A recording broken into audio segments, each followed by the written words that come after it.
Right, so we have a ton of last minute rumors regarding the iPhone SE 3, so let's delve into it. But first, make sure to like and subscribe for the latest Apple news and rumors. And with that being said, let's just talk in. So the first rumor is regarding a lower price for this iPhone SE 3. So this has been hinted at by many sources in the past, but an analyst called John Donovan believes this SE 3 could be $299. Now this would be great news because since we're not getting a redesign and the only upgrades are going to be the A15 chip and 5G support, I do think we need a price cut to justify getting this phone. Since like I've said in the past, if this is going to be $399 and is going to have very minimal upgrades, you're kinda better off getting the SE2 for a lower price through third parties, or even the 10R or 11 that some retailers sell for a much lower price. And so if Apple wants to compete with these older iPhones and get you to buy the new SE3, I do think Apple should lower the price. Now interestingly, Mark Gurman does suggest the SE2 should stay in the lineup at $200. Now I do want to specify that Gurman says this as a suggestion, so do not take this as a leak.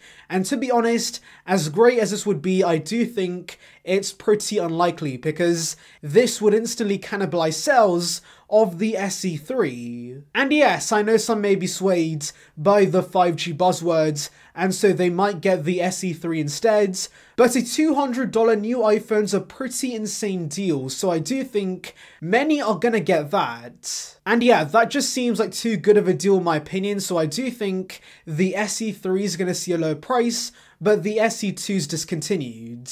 I will say this though, and that is, the $200 iPhone would be the perfect replacement for the iPod Touch, since I'm sure the only reason the iPod Touch is even a thing in 2022 is of course having a cheap way to enter the iOS ecosystem, and so if an iPhone could match the price of an iPod Touch, the iPod would finally be dead. But anyways, those are the pricing leaks, and to be honest, more than the actual upgrades, I'm excited about the pricing of this SE. Anyways, moving on to cases and screen protectors for the SE3, these have leaked and they look identical to the SE2. There are a few changes to note though. Number one, the camera module on the back is ever so slightly larger, which does suggest to me that we could see a new sensor on the back. I'm personally hoping for the iPhone 13 sensor, that would be a pretty nice upgrade, but even the iPhone 12 sensor would be a nice improvement over the 10R sensor we have right now. Now listings for Belkin screen protectors have also leaked, and surprisingly they've also mentioned a release date. It should be the 10th of March, and so I do think there is a very good chance Apple lets us order the SE3 on the day of the event, and they ship out to customers on the 10th or the 11th of March. And yeah, that short time window does make sense because the SE3 for the most part is the SE2 Apple's been making for 2 years now. Now finally, there is some good news regarding the battery capacity of the SE3 because apparently it is going to increase in size. So the source, who's not very credible by the way, so do take this with a grain of salt, but they say the SE3 is going to have a 2082 mAh battery. Now I believe the SE2 has a battery size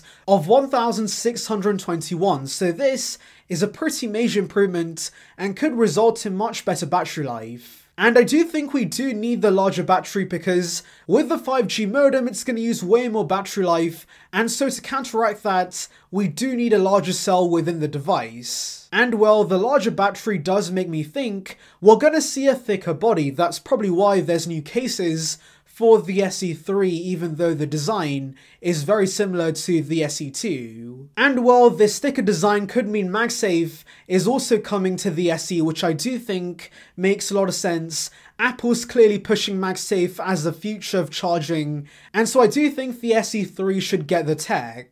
And just as I finish editing this video, we have another leak regarding the iPhone SE3. Now this delves into things I previously discussed, like MagSafe and significantly better battery life, but the report also says we could see ceramic shields, the same tech we see on the iPhone 12 and 13, come to the SE3 for better durability on the front. Additionally, we could see RAM go from 3 gigs to 4 gigs of RAM with the SE3, which is a pretty nice upgrade.